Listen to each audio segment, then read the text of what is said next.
হে বন্ধু রাফি, তুমি কেমন আছো? তুমি কি জানো, আমি নতুন একটি গল্প জানি। কি গল্প বন্ধু? তুই কি আমাকে পড়ে শোনাবি? তাহলে শোন। একদিন একটি ছোট্ট খরগোশ দৌড়াতে দৌড়াতে হারিয়ে গেল।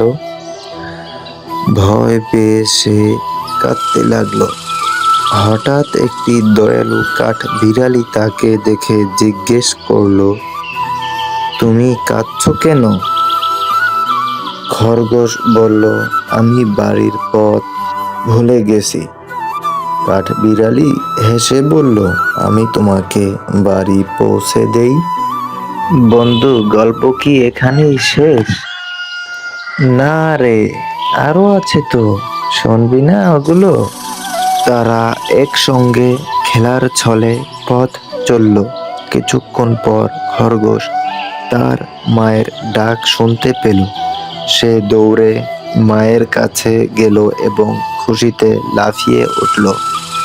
মা খরগোশ কাঠবিড়ালিকে ধন্যবাদ দিল, আর খরগোশ বুঝতে পারল সত্যিকারের বন্ধু বিপদে সব সময় পাশে থাকে। সত্যি বন্ধু, তুই একটি মজার গল্প বলেছিস। তাতে শিক্ষণীয় বিষয় আছে যে সত্যিকারের বন্ধু কখনো বিপদের সময় দূরে চলে যায় না।